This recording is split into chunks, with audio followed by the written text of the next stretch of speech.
Salut à tous, ici Michael, j'espère que vous allez bien. On se retrouve aujourd'hui pour une nouvelle vidéo consacrée au logiciel Blender. Toujours dans la partie Geometry Nodes, on va essayer de faire un petit peu la liaison des dernières vidéos, à savoir le shader procédural de neige. Vous pouvez télécharger le fichier gratuitement sur le Discord dans les ressources gratuites ou regarder la vidéo précédente pour vous expliquer un petit peu pas à pas comment faire ceci.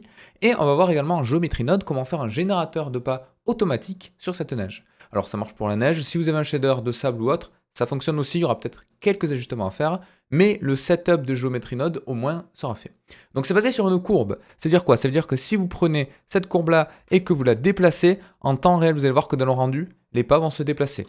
Alors chose également intéressante, rien ne vous empêche de passer en mode édition, de supprimer tous les points, de tracer une courbe comme vous le souhaitez, par exemple quelque chose qui ressemble à ceci, et automatiquement, vous allez voir que les pas vont se générer. On pourrait le faire directement sur le rendu, mais pour que ce soit un petit peu plus fluide, là j'ai décidé de vous afficher le solide à gauche et le rendu en haut à droite. D'accord? Donc il y a plein de petits réglages. Aujourd'hui, on va voir la base. On va partir d'un pas très simple en termes de pattern, c'est-à-dire un cylindre, du moins un cercle un petit peu étiré. On pourrait faire une modélisation de traces de pas et l'injecter dans le système de Geometry Node et ça fonctionnerait également. Ça fonctionnerait mieux même parce qu'on aurait un truc un petit peu plus custom. Donc on va partir pour cela, hop là, d'un nouveau fichier Blender, à savoir celui de la vidéo précédente. Donc on avait le sol avec le bonhomme de neige. Donc je peux supprimer tout ça, on s'en fiche un petit peu. Et également sur mon sol, j'avais mis un array que je vais enlever. Et là, normalement, on a exactement ce qu'il y avait dans les fichiers précédents, à savoir ceci. Donc là, ça fonctionne, on a bien notre shader. On va pouvoir faire notre générateur de pas dessus. Donc qui dit générateur de pas dessus dit bien évidemment que le système de Geometry Node va être créé directement sur cet élément-là. Ok? Alors pour que ce soit un petit peu plus pratique, je vais faire ceci. Je vais, hop là, fusionner les deux parties d'en bas. Je vais passer en Geometry Node Editor et on est parti. Alors j'ai besoin de quoi? J'ai besoin de plusieurs éléments, d'un certain nombre de choses pour travailler correctement sur le Geometry Node. Donc là, je vais faire un nouveau Geometry Node sur mon sol. Donc c'est très bien, on a ceci. Mais ce qui m'intéresserait, c'est d'avoir la fameuse courbe. La courbe qui va nous permettre de travailler en temps réel sur la génération de géométrie tout au long de la courbe et ensuite de creuser le sol. Donc ça va se faire en deux étapes. D'abord, on va générer les pas le long de la courbe et ensuite, on va dire à Blender, ok, les pas que j'ai générés le long de cette courbe, ben tu vas les utiliser pour pousser les points en Z, donc en hauteur, sur mon plan. Donc tout ceci, on va le faire petit à petit. Mais j'ai d'abord besoin du coup d'une courbe. Donc je vais faire Shift A, Curve, Bézier, et je vais l'agrandir par exemple comme ceci. CTRL A, Scale pour appliquer l'échelle. Prenez le réflexe de faire ça, surtout quand on travaille en Geometry Node. Sinon il y a des histoires de relatifs absolus qui ne vont pas se faire correctement, donc ça peut éviter des surprises. Et donc là, on est parti, je peux faire mon Geometry Node. Alors, comment je vais procéder? On a tout d'abord besoin des informations de la courbe. Alors, comment récupérer les informations de la courbe? C'est relativement simple. Je vais faire Shift A, Object Info, et là, j'ai bien un node qui me permet de récupérer les différentes informations de la courbe. Alors, juste pour pas masquer avec mon visage, je vais mettre, hop là, un cadre comme ceci, et là, je sais que je ne peux pas dépasser cette partie-là pour mes nodes, sinon ça va être assez galère, vous allez me voir regarder le retour à chaque fois pour voir que mon visage recouvre rien. Donc là au moins je suis sûr de ne pas dépasser et de rien masquer avec mon visage. On est parti.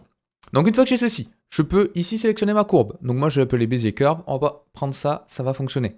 Original relatif, je rappelle que le relatif ça va permettre de définir en temps réel une nouvelle position de l'objet, l'ajuster automatiquement. Si je reste en original, donc tout ça on l'a déjà vu dans la vidéo précédente, à chaque déplacement d'objet, je vais devoir appliquer sa nouvelle transformation. Ce ne sera pas dynamique. Donc moi, je vais cocher relatif. Et une fois que j'ai ceci, là, j'ai bien un objet de type curve. Donc avec Shift A, je peux créer un objet qui s'appelle, un node qui s'appelle curve to point. Donc je vais aller dans Search, curve to points. Hop là. Et ça permet de convertir tout simplement ma courbe en point. Comment je fais pour afficher le résultat? CTRL Shift, clic gauche. Si vous avez l'outil Node Wrangler d'activer, ça devrait vous faire ça. Donc c'est un petit peu moche, c'est tout à fait normal. C'est parce que là, vu qu'on a appliqué l'échelle, il me fait des points avec une échelle beaucoup trop grande sur mon objet, mais en soi, ça fonctionne. C'est-à-dire que j'ai bien des points qui vont être distribués le long de ma courbe. Donc ça m'arrange. Une fois que j'ai ceci, qu'est-ce que je vais faire? Je vais avoir besoin d'instances. Si je fais un Shift A et que je mets Instance on Point, ça va me permettre de projeter différentes instances. Vous voyez que là, ça fait disparaître mes éléments, c'est tout à fait normal. De projeter des instances le long de la courbe. Ces instances, c'est quoi? C'est les fameuses traces de pas. Donc les traces de pas, je vous ai dit qu'on allait faire quelque chose d'assez simple. On va partir d'un cercle, mesh circle. Et là, si je mets ce cercle sur l'instance juste ici, vous voyez, hop là, j'ai plein de petits cercles qui apparaissent. Donc ça, c'est pas mal. Là, on commence un petit peu normalement à comprendre où on veut en venir. C'est-à-dire que ces cercles, je vais les projeter le long de la courbe avec un nombre qui est définissable ici, hein, avec le nombre de subdivisions. En gros, c'est comme si on ressemblait la courbe, donc en rajoutant plus ou moins de subdivisions le long de celle-ci. Mais je vais pouvoir définir le nombre de pas, et ces pas, je vais pouvoir les modéliser. C'est bien grand mot, modéliser, hein, mais les ajuster juste ici. Alors, comment ça marche? Je vais baisser un petit peu le radius. Là, je vais faire des pas, par exemple, de 0,5. Ça m'a l'air pas mal, sachant que les deux valeurs vont être étroitement liées. Si je fais... ça dépend si je veux être réaliste ou pas. Si je veux faire un personnage qui marche, il faudrait à peu près avoir une distance cohérente avec la distance de pas d'un humain classique. Tout dépend ce que vous voulez faire, si c'est une personne qui marche, qui court, qui saute dans la neige, etc. etc.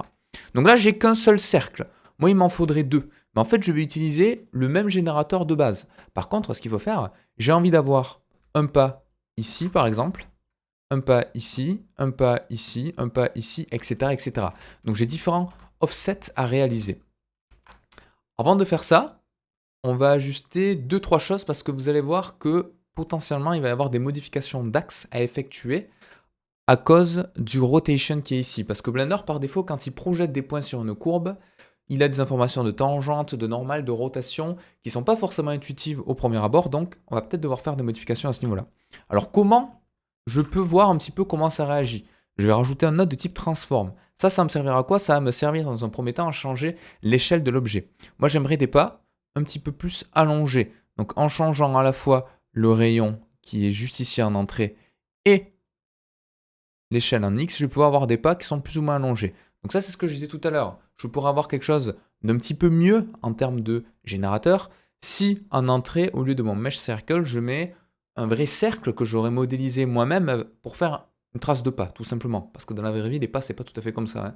On a quelque chose d'un petit peu plus homogène sur les côtés et les extrémités sont plus resserrées. Ça ressemble pas tout à fait à ça, mais c'est pour le principe de base. Donc là, juste ici, ça me paraît pas mal. Tant que j'y pense, le fill type, je vais mettre en triangle. Pourquoi? Parce que vu qu'on va faire de la proximité par rapport au mesh, si notre mesh est vide, il y a des choses qui vont potentiellement un petit peu déconner. Donc on essaie d'anticiper le plus de problèmes à la base.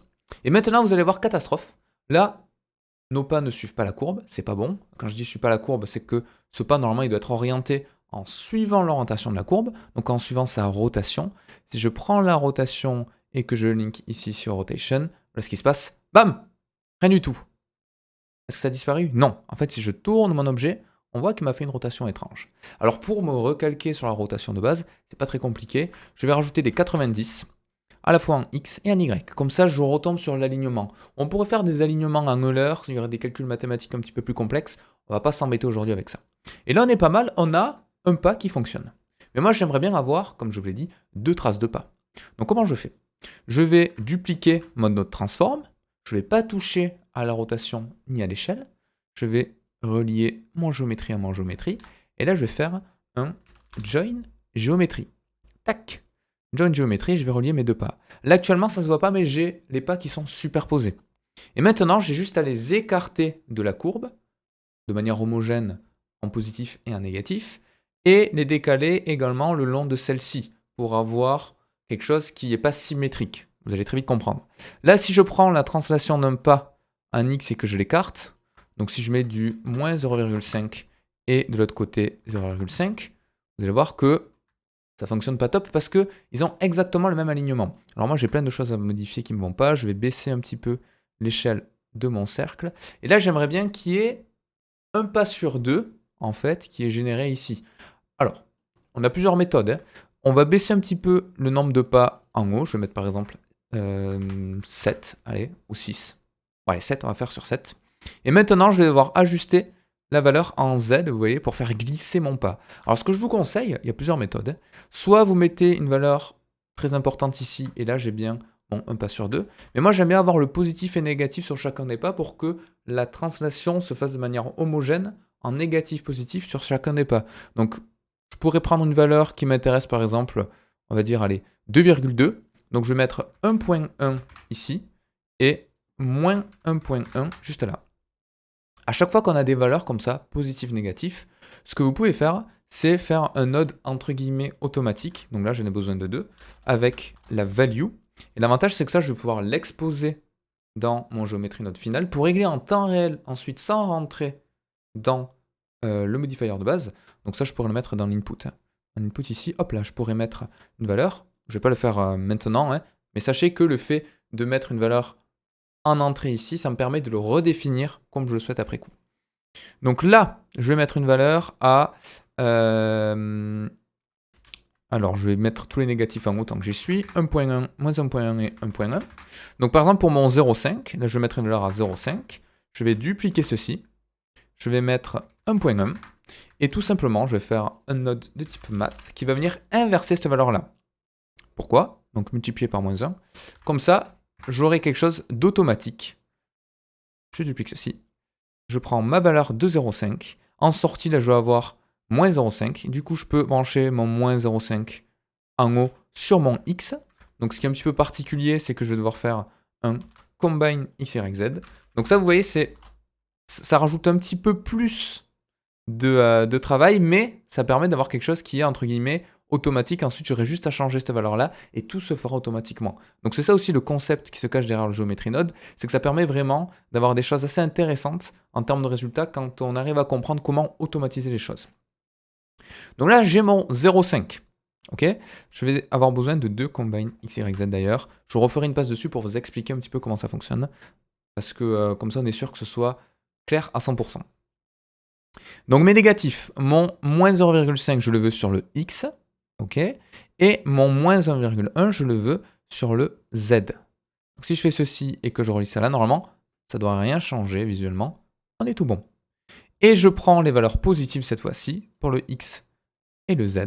Donc là, par exemple, dans ce nœud, j'ai bien en sortie normalement, il me le met ici au survol. Vous voyez, moins 0,50, moins 1,1, et là je vais avoir, hop là, 0,50, 1,1. Alors l'avantage c'est quoi? Je pourrais les réduire comme ceci, hein. Ça c'est des inversions. L'avantage c'est que maintenant en temps réel, je vais pouvoir changer ici l'écartement de mes pas, et automatiquement ça va ajuster des deux côtés. Pareil, pour faire glisser mes pas. Donc là on est pas mal. Et imaginons que je trouve que les pas sont un petit peu trop proches, ben je peux écarter un petit peu ceci. Ça m'évite de l'ajuster à plein d'endroits différents dans mon système de géométrie. Et là, on est tout bon. On commence à avoir des pas qui sont corrects, qui suivent la courbe et qui suivent même peut-être de manière, on va dire, un petit peu trop linéaire. C'est-à-dire, moi, j'aimerais bien qu'on ait un petit peu d'aléatoire ici sur la rotation, pour qu'on ait des pas qui ne soient pas parfaitement alignés à la courbe, mais qu'il y ait des petites variations. Alors ça, comment ça va marcher? C'est un petit peu le même principe que l'on a fait ici. Alors, moi, ce que je vous conseille déjà, c'est de créer des frames pour gérer un petit peu tout le système de géométrie node et de l'organiser. Alors, comment on crée une frame? Vous allez sélectionner tous les nodes que vous voulez encadrer. Et vous pouvez aller dans le node wrangler. Et là, on a un truc qui s'appelle frame selected. Il vous rappelle le raccourci, c'est Shift P. Donc, si je fais ça et que je fais Shift P, hop là, automatiquement, il me crée un frame. Je crois que je peux même le renommer si j'ai envie. Je ne sais même plus comment ça fonctionne, mais on peut renommer les frames si on le souhaite. Voilà, c'est juste ici. Je vais l'appeler pas. Et donc là, on a bien le générateur de pas qui regroupe les frames là. Donc, croyez-moi, ça peut paraître inutile, mais une fois que vous allez avoir un système nodal assez conséquent, assez dense, ça permet vraiment de s'y retrouver. Donc là, on est bon. Maintenant, je veux un petit peu de rotation. Alors, je l'appelais pas, c'est pas vraiment correct, parce que les pas, ils vont aussi avoir une influence ici. Mais bon, c'est pour vous montrer un petit peu comment organiser. La rotation, là, il va me prendre cache ce qui sort de ma curve sans faire d'aléatoire. C'est une valeur, c'est du 1 pour 1 en gros. Donc comment je peux séparer tout ça? Alors pareil, on va faire un combine XYZ. Pourquoi un combine XYZ? Tout simplement parce que je vais dire à Blender, je veux que tu me fasses de l'aléatoire sur mon Z uniquement. Le X et le Y, je veux conserver celui-ci. Alors là, je suis un peu embêté parce que je demande à Blender de convertir quelque chose à 3 dimensions en un seul. Donc je peux faire un separate XYZ, qui est le node inverse du combine, prendre ma rotation, mon X va pas bouger, mon Y va pas bouger. Par contre, pour mon Z, je veux de l'aléatoire. Je veux de l'aléatoire par rapport à la valeur de base. Donc je vais rajouter un node de type math, comme ceci. Et je vais lui dire, ok, je veux que tu récupères ma valeur de base. Donc là, si je mets ça, rotation, hop là, vous allez voir qu'on a ici quelque chose qui me permet de driver mon aléatoire en Z. Enfin, j'ai dit aléatoire, justement, c'est le résultat que je veux, mais là, j'ai pas d'aléatoire. J'ai une rotation sur laquelle je vais rajouter une valeur. Mais moi, j'aimerais bien avoir un random. Donc, je peux rajouter un random value. Voilà. De type float. Alors, le float, c'est quoi? C'est un chiffre à virgule, tout simplement. Et là, je vais définir le minimum et le maximum que je souhaite rajouter à mon axe. Donc, si je mets moins 0,3, 0,3, par exemple, et que je le plug juste ici, je vais avoir un aléatoire allant de moins 0,3 à 0,3. Vous voyez, à chaque fois, à chaque point, je vais avoir un tirage aléatoire. Si je trouve que c'est trop, je peux mettre moins 0,2 à 0,2. Et là, pareil, je vais avoir encore un petit peu d'aléatoire. Je mets une addition, mais si vous voulez, alors multiplication ne va pas fonctionner, je pourrais le mettre en subtract, je fais un petit peu ce que je veux à ce niveau-là. Donc là, j'ai un tirage aléatoire entre moins 0,2 et 0,2 qui va venir se rajouter à ma rotation de base de mes pas. Et là, on commence à avoir un système qui fonctionne à peu près. Donc vous voyez, ça peut paraître tout bête, mais ça vient rajouter un petit peu d'aléatoire. Par défaut, on avait ceci. Vous voyez, tout est parfaitement aligné. Et là, on a ça. On a des petites variations. Quand on marche, alors sauf si vous êtes très très fort, vous ne faites pas exactement la même chose à chaque pas. Après, si vous voulez donner un effet cartoon, ça peut être intéressant d'avoir quelque chose de justement linéaire et homogène tout au long de la courbe. Là, ce n'est pas le cas aujourd'hui. Donc une fois que j'ai ceci, je peux faire un frame juste là. Allez, on va dire qu'on fait un frame. Shift P. Je vais l'appeler générateur. Donc ça, c'est vraiment les instances. Une fois que j'ai ceci, ben, on a quasiment fait le plus dur en fait. On a vraiment fait le plus dur. Pourquoi? Parce que maintenant, je vais devoir dire à Blender, CTRL S. Je vais devoir dire à Blender, j'ai un système de génération de pas qui crée de la géométrie. Tout ça, c'est de la géométrie. Pour le moment, on est encore sur des instances. Pour le convertir en géométrie, on a juste à rajouter un node Realize Instances, que je peux mettre ici. Et là, maintenant, en sortie, j'ai bien de la géométrie. J'ai converti mes instances en géo. Alors, ce node n'est pas obligatoire. Des fois, ça permet de débloquer certaines choses. Ça dépend vraiment du typage que vous avez utilisé. Parfois, Blender, il va vous dire une géométrie, je ne peux pas réaliser ce que tu me demandes. Il suffit de faire un Realize Instance. Voilà.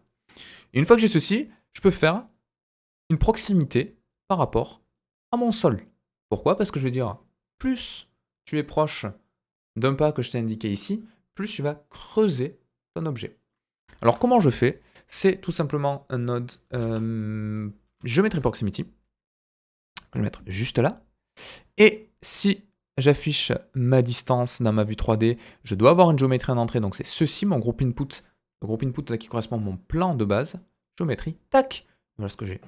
Magnifique. Donc grâce à ça, vous voyez que là ça fonctionne. Hein. Je peux avoir quelque chose de dynamique, je vous montrerai tout ça à la fin.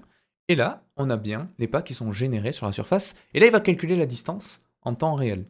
Donc une fois que j'ai ceci, ben, c'est pas très compliqué. Le plus dur est fait en fait. Je vais rajouter différents nodes. Je vais rajouter un set position, pardon. Le set position qui permet tout simplement de modifier ma géométrie de base. Donc ça, je vais, hop là, je vais l'enlever. De modifier ma géométrie de base. Tac, comme ceci. Et de lui dire, bah, tu vas changer la position de certains points en fonction de la proximité. Donc en fonction de quoi? En fonction de la distance que j'ai ici. Et cette distance, je vais la mettre où? Je vais la mettre dans le Z. Si je la relie directement comme ça, comme une brute, bam! Vous voyez ce que ça fait? Ça me fait quelque chose d'étrange. Alors on voit que ça fonctionne malgré tout, hein, parce qu'on voit bien les pas qui apparaissent ici. Mais là, il me bouge le X, le Y, le Z. C'est pas bon.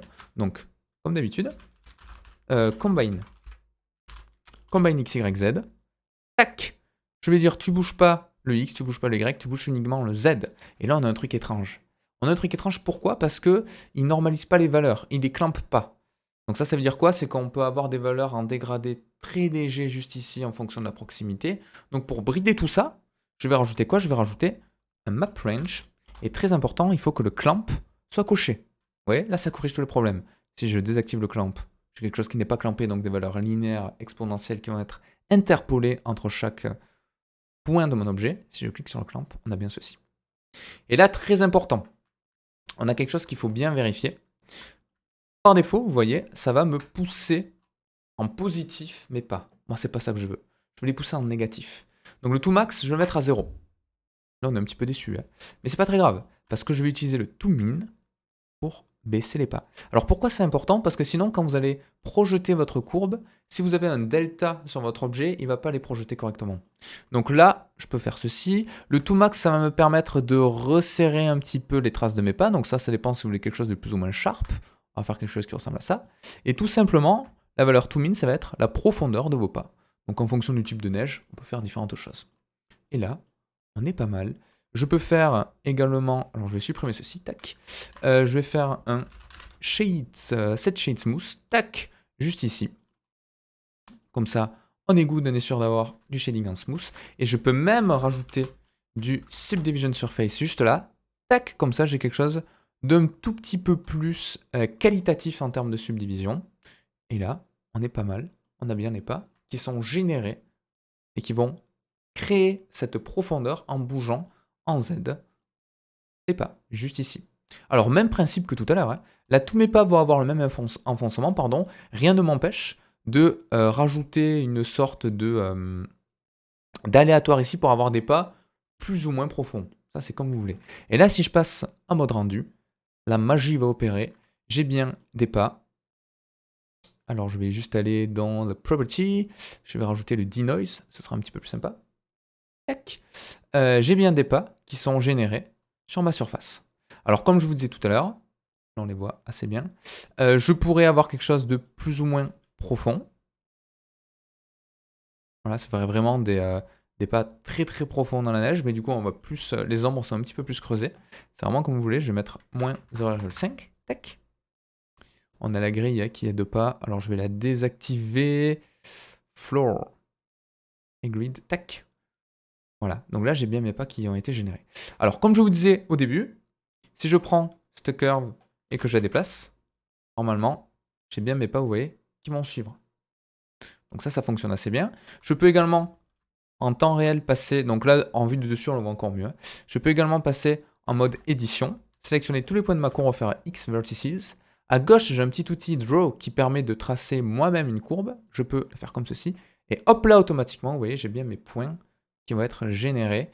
Et qui dit point généré, dit pas généré également sur ma courbe. Et donc là, on est pas mal.